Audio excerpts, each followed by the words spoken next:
Merci de nous accueillir chez vous. Procès du journaliste de Walfadjri, Pape Ndiaye. L'audience en première comparution prévue ce lundi a été renvoyée au 31 mai. Les plaignants et témoins ne se sont pas présentés. Les avocats soutiennent que leur client est innocent et qu'ils détiennent les preuves. Écoutons à ce propos Maître Mamadou Sek au micro de Rorandom. Dans cette affaire, Pape Ndiaye conteste les faits d'escroquerie qui lui sont reprochés. D'ailleurs, c'est la raison pour laquelle cette affaire a été renvoyée. Le tribunal a estimé devoir renvoyer parce qu'il va entendre les témoins. Bon, nous, en tant que conseil de Pape Ndiaye, nous avions estimé, et nous l'avons dit au tribunal, que les témoins ont été entendus dans ce procès verbal, largement même. Et ça c'est important, les deux parties civiles, à savoir le sieur Mohamed Lamine Beng et l'autre partie civile, la dame Ndir, ont accepté de se désister. Ils ont accepté le remboursement que Pape Ndiaye a décidé de faire. Mais toujours est-il que Pape Ndiaye estime que c'était un prêt que tous les deux avaient contracté à son niveau. C'est la raison pour laquelle il a contesté les faits d'escroquerie. Et nous l'avons dit au tribunal. Et c'est la raison pour laquelle nous avons décidé, nous avons estimé de demander au tribunal de mettre le dossier de côté et d'attendre l'arrivée des deux parties civiles qui étaient en route. Mais le juge a estimé que, étant donné que Pape Ndiaye conteste les faits, et vous avez vu, il l'a interrogé, il a contesté les faits, ils ont décidé de renvoyer pour faire comparaître les témoins. Malheureusement, lundi prochain est férié, l'affaire a été renvoyée au 31. Et à cette date, nous allons défendre Pape Ndiaye dans le fond de cette affaire. Encore une fois, il conteste les faits. C'est ça.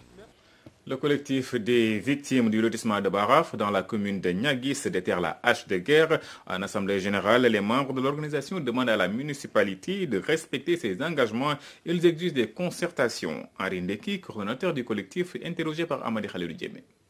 Assaninga, Okana Tanor, Bignona, le groupe de feu Ousmane Niantan, le groupe de contact, le groupe du général César Atout Badiak, sous l'appui de la COSPAC, de la Fondation Frédéric Ebert et de AJWS, ont élaboré ce plan d'action harmonisé qui fait l'objet de validation pendant ces 2 jours pour préparer les négociations en vue, dont l'objectif est de fédérer toutes les forces pour préparer les négociations en vue de la signature des accords entre le RDC et l'État du Sénégal. Cela se traduit, par un plan d'action élaboré, partagé et validé par l'ensemble des élus politiques présentes à l'atelier. 2. L'engagement sans réserve de faire taire les armes au profit du dialogue. 3. La volonté de poursuivre le dialogue avec nos frères et tout autre acteur épris de paix. 4. Notre disponibilité et l'ouverture à entamer des négociations avec l'État du Sénégal à travers le comité ad hoc. Aujourd'hui, notre slogan est « Travailler ensemble » pour préparer les négociations, seul gage d'une paix durable en Casamance. Le cadre se réjouit de la présence des partenaires comme le Conga, comme les RTC, comme les sociocultures, Kabonketor, la plateforme des femmes pour la paix en Casamance, et toute autre structure comme les femmes du bois sacré, dont le seul but est de sauver une Casamance, tant meurtrie, alors que jadis luxuriante et accueillante. Ce n'était pas le bon élément. Nous y reviendrons à la fin de cette édition. Parlons du maire de Guédiawaye qui s'attire les foudres des populations de Pikine. Il est reproché à Ali Wassal de vouloir s'accaparer du technopole et des communes de Dalifort et de Djidda Tcharaïkaou. Les populations se disent prêtes à tout pour garder leur patrimoine. Écoutons à ce propos Biralo, le porte-parole qui s'est confié à Théodore Semedo. Dire à Ali Wassal de rester sur place, parce qu'on ne lui permettra pas de toucher un iota quand même dans le département de Pikine, d'autant plus le Technopole. Il se permet de dire officiellement, dans une activité où il y a des autorités administratives, qu'il va proposer pour que Dalifort et tout le Technopole soient rattachés à Guédiawaye pour des préoccupations de viabilité économique. Nous lui disons non, et c'est tout Pikine qui se mobilise. Acteurs politiques, associations, mouvements, citoyens lambda pour lui dire non. Et à cette occasion, nous demandons au président de la République de prendre toutes les dispositions pour mettre fin à cette forfaiture que le maire Aliou Sall est en train de poser. Nous savons que le Technopole est un cadre qui anticipe et qui améliore le cadre de vie de Pikine et qui permet à beaucoup de gens de développer leurs activités économiques, qui permet aussi à Pikine et même à Guédiawaye de souffler et de respirer parce que c'est une zone écologique. Donc aujourd'hui, nous disons non et Pikine ne bougera d'un iota, qu'il s'agit de Thiaroye-Kao, qu'il s'agit de Pikine Nord, de Pikine Ouest ou de Dalifort et même le Technopole. Aucun morceau du département de Pikine ne bougera vers Guédiawaye. Nous sommes en train aujourd'hui d'alerter et nous allons passer à la vitesse supérieure si des dispositions ne sont pas prises pour mettre fin à ce que Aliou Sall est en train de faire. Les délégués de quartier de la commune de Keur Massar s'inquiètent de leur devenir après l'érection de leur localité en département. Au nombre de 133, seuls 17 parmi eux reçoivent leur indemnité mensuelle. Le reste interpelle les autorités sur les conséquences du nouveau découpage administratif. El Hadj Daouda Mbaye avec Théodore Semedo.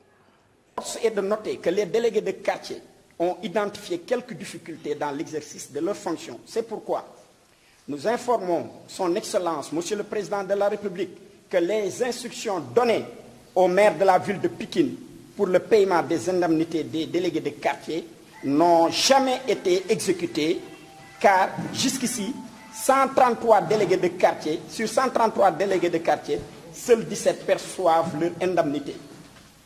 Nous sollicitons la réparation de cette injustice avant même la mise en place des délégations spéciales, car elle est contraire aux dispositions du décret 2016-325 en son article 12. Pensons, pour plus d'homogénéité, la révision de la délimitation du sud du département, car nous proposons jusqu'à la limite du chemin de fer ou à défaut jusqu'à l'autoroute à péage. Nous sollicitons également la délimitation claire et équilibrée des communes du département en tenant compte des liens sociaux qui consiste à éviter la division des quartiers entre deux communes, surtout les quartiers traditionnels. Et aussi, pour plus d'harmonie, l'intégration de toutes les unités des Parcelles Assainies de Keur Massar Rufisque dans la commune de Jaxaay Parcelles.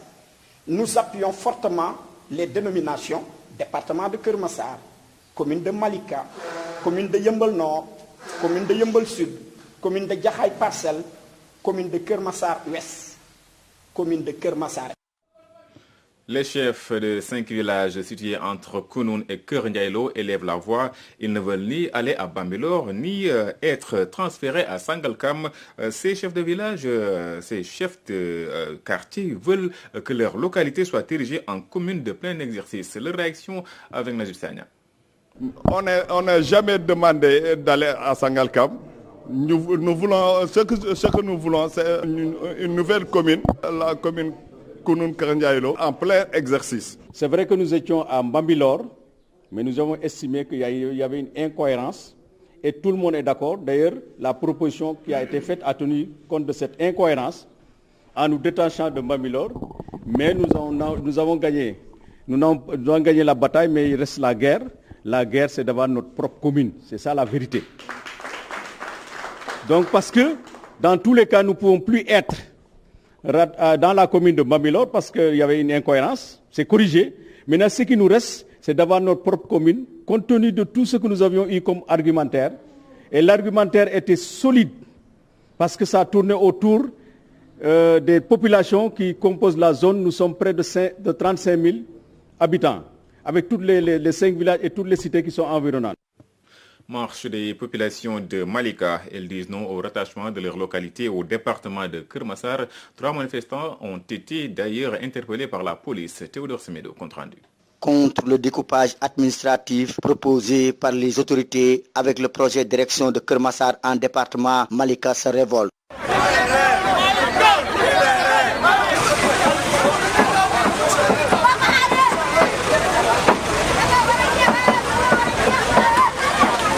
Ces populations qui voulaient tenir un point de presse pour exprimer leur désaccord aux autorités ont été par la suite stoppées par les forces de l'ordre.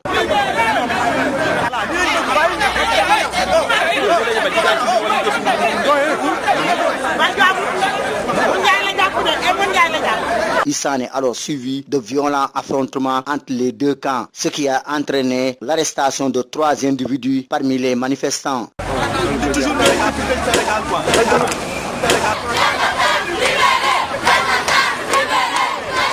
Toutefois, les populations déterminées à obtenir gain de cause comptent maintenir la pression. Le combat continue, Monsieur le Président, parce que nous sommes des patriotes, nous sommes des républicains.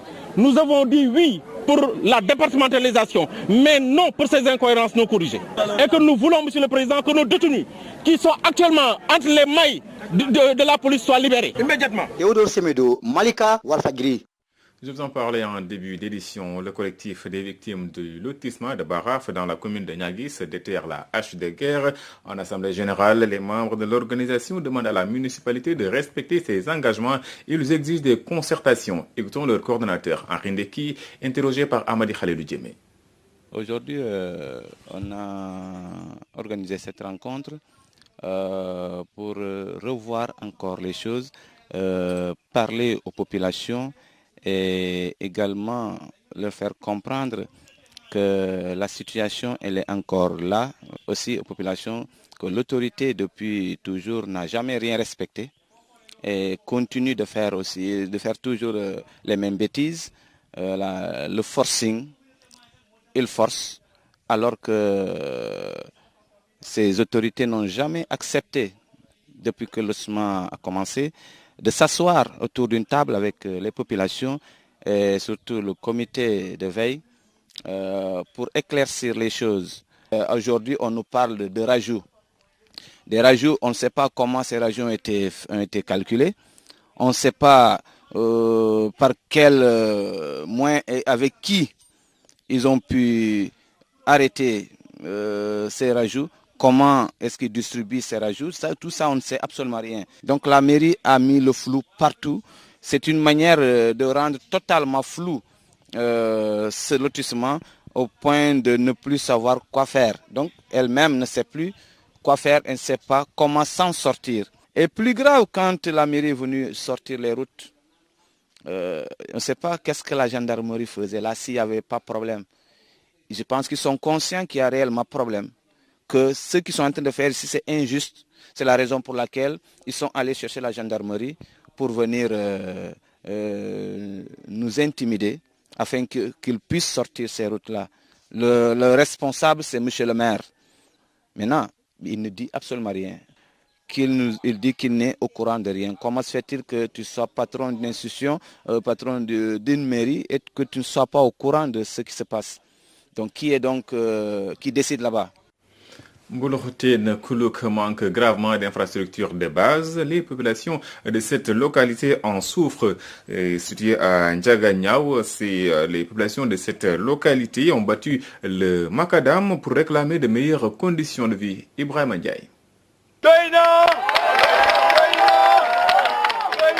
Ça suffit de vivre cette précarité au sein de notre localité. Après 3 km de marche pacifique, c'est le cri du cœur des populations de Mboulokhotène Koulouk, située dans la commune de Ndiaganyao, pour réclamer une meilleure condition de vie.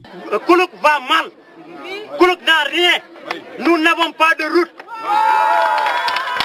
La route que vous voyez là, Ndiaganyao, ça date de 2004 et rien ne change. Mboulokhotène Koulouk est oublié par l'État du Sénégal selon ses populations et en dehors de son enclavement, Koulouk manque de tout. Nous n'avons pas d'eau potable. Ces femmes que vous voyez, elles marchent des kilomètres pour avoir de l'eau potable. Nous n'avons pas de poste de santé. Pour accoucher, les femmes vont en charrette. Il y a certains même qui accouchent sur les charrettes en route. Nous n'avons rien. Mboulokhotène Koulouk va très mal. Nous n'avons pas d'électricité. Les jeunes de Mouloktène Koulouk, il y a certains qui ont leur formation, qui ont leur diplôme, mais ils ne peuvent pas l'exploiter ici dans le village. Les jeunes en exode rural pour aller travailler dans les grandes villes, parce qu'il n'y a pas d'électricité. Un village qui n'a pas d'électricité, on ne peut pas travailler là-bas. Nous appelons aux autorités qu'ils nous viennent en aide. Laissée à son propre compte, la population de la zone bas-fond de Mouloktène Koulouk dit qu'elle va boycotter les prochaines élections locales. À la veille des élections, on voit ici toutes sortes de politiciens. Mais après les élections, on ne voit personne. Avec ces promesses non tenues, Koulouk est oublié, Koulouk est complètement oublié. Si nos problèmes ne sont pas réglés, nous n'allons pas voter. Nous n'allons pas voter. Thiès, Walfadjri Radio TV, Ibrahima Ndiaye. Au village de Dialakhar, dans la région de Kaolack, l'électricité est un luxe. Les habitants de la localité ont marché pour crier leur mal-vivre. Ils réclament de l'éclairage. Maschub, leur porte-parole, avec Sédina Omarba. Nous sommes à Dialakhar. C'est de loin le village le plus imposant démographiquement de sa commune Ndiédiène, voire même de la sous-préfecture de Ndiédiène. C'est pratiquement le plus gros village du Sénégal non encore électrifié.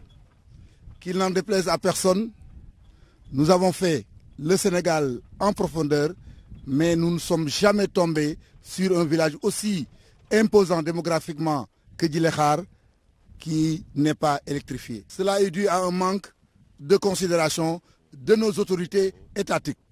Cela est dû simplement à un manque de promotion politique pour le Sénégal, pour les populations rurales surtout. Nous avons à quelques 4 km de Dialakhar, Keur Madiabel, ou fief du président de l'Assemblée nationale, c'est-à-dire la deuxième personnalité de l'État du Sénégal. Nous avons à Keur Madiabel le ministre de l'assainissement, de l'hydraulique et de l'eau, M. Serigne Mbaye Thiam. Nous avons aussi Pape Demba Bitèye, le directeur général de la Sénélec, qui est aussi un natif du Saloum. Gat, un village de la commune de Ndangalman, confronté à un manque d'infrastructures de base, les populations interpellent les pouvoirs publics. Doléances émises lors d'une cérémonie de réception de 2 salles d'observation construites sur fonds propres. Correspondance Mamadou Makhtar Sarr. L'accès aux soins de santé a toujours été un véritable casse-tête au village de Gat dans la commune de Ndangalman. Les populations regroupées autour d'une structure dénommée Gat Boko Khalat ont construit sur fonds propres 2 salles d'observation au niveau du poste de santé pour un montant de 19 millions de francs CFA. Ces salles sont d'une capacité de 20 lits. Chaque salle, ça fait 10 lits pour un montant global de 19 millions de francs CFA. Et ça, c'est le fruit exclusif de la population de Gat. Par ailleurs, ces populations ont saisi l'occasion pour interpeller l'État du Sénégal et les autorités municipales sur l'absence d'infrastructures de base dans la localité. Nous n'avons senti nullement, aucunement, une infrastructure réalisée par le gouvernement actuel de la République du Sénégal, encore moins par le conseil municipal. Et là, je pense que pour une population qui fait des efforts depuis des années, elle mériterait vraiment qu'une attention particulière lui soit accordée. Il est temps que Gat soit érigé en poste de santé. Ça également, c'est une demande. Une autre demande également qui est éminente, qui n'est plus une demande mais une exigence. Ça, nous l'exigeons de M. le maire, disons du conseil municipal de Ndangalman, pour que le marché, que la délimitation du marché soit effective. Ça, c'était une demande depuis 2017. Mais en dehors de cela, l'électrification fait défaut. Toujours, vous entrez dans les rues, vous verrez que ça manque. Les salles de classe également manquent. Le centre de santé là, ça demande un personnel qualifié. Signalons que l'association Gat Boko Khalat, créée depuis 2007, n'est pas à sa première réalisation. Ils ont eu à faire d'autres investissements au profit des populations locales. Comme la population l'avait fait en 2017, en achetant cette ambulance médicalisée pour le poste de santé, plus d'autres actions également dans des domaines divers. Touba Mbaké, Mamadou Makhtar Sarr pour la radio-télévision Walfadjri. Le sommet sur le financement des économies africaines va se tenir ce mardi à Paris. Le président Macky Sall est dans la capitale française pour prendre part à l'événement, une rencontre pour discuter du traitement de la dette des pays africains et la relance économique en cette période de Covid-19. Plus de détails avec Fatou Bintou Diouf.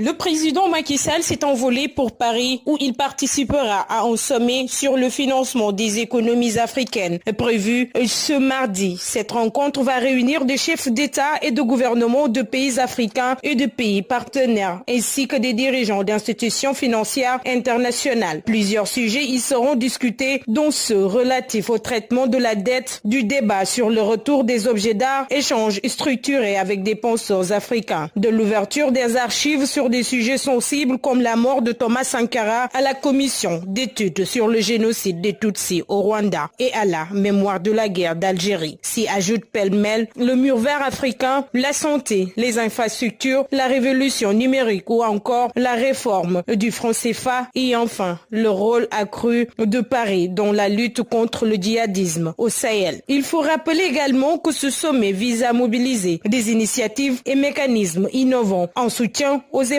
de relance des économies africaines dans le contexte de la crise engendrée par la pandémie Covid-19. 9 morts lors d'une attaque dans le nord du Burkina Faso. C'est l'un des points saillants de cette page internationale qui va nous mener tour à tour au Mali, en Tunisie et en Algérie. Le récit est signé Mélanie Aminata Sambou. Au Burkina, au moins 9 personnes ont été tuées dimanche lors d'une attaque dans la commune de Pissila, dans le nord du pays, ont indiqué lundi des sources sécuritaires et locales. L'attaque a eu lieu aux environs de 9 heures au moment où les hommes du village et des volontaires tenaient une rencontre de concertation après le constat d'une série d'incidents et des attaques dans la zone. Parmi les 9 victimes figuraient le chef du village et 3 VDP volontaires pour la défense de la patrie. Au Mali, l'Union nationale des travailleurs du Mali a lancé lundi un mouvement de grève de 4 jours après l'échec de négociations avec le gouvernement sur les salaires, les primes et les indemnités. La grève du syndicat de fonctionnaires et de salariés du secteur privé est largement suivie par les banques, le trésor, la douane et les impôts dans toutes les régions du Mali, et à Bamako, l'administration est paralysée. 5 djihadistes présumés ont été tués lundi dans une opération des forces tunisiennes dans le mont Chambi. L'un des principaux maquis djihadistes du pays, a indiqué le ministère tunisien de l'Intérieur. L'armée tunisienne pourchasse depuis 2012 des groupes armés dans les massifs montagneux du centre-ouest du pays. Début février, 4 militaires tunisiens avaient péri dans l'explosion d'une mine lors d'une opération de ratissage dans la même zone. 31 manifestants arrêtés vendredi lors des marches du mouvement de protestation du Irak en Algérie ont été condamnés à des peines de prison ferme, des peines allant de 1 an à 18 mois de prison. À l'approche des élections législatives anticipées du 12 juin, le régime paraît déterminé à briser le Irak, ciblant des militants, des opposants et des journalistes indépendants. Né en février 2019 du rejet populaire d'un 5e mandat du président Abdelaziz Bouteflika, qui a démissionné peu après, le Irak réclame un changement radical du système politique en place depuis l'indépendance en 1962. Mélanie Aminata Sambo, merci à vous. Votre page internationale met un terme à ce rendez-vous d'information. Merci à vous, amis téléspectateurs, pour la fidélité à Wolf TV. Passez d'excellents moments en compagnie de nos programmes. Bonsoir à toutes et à tous.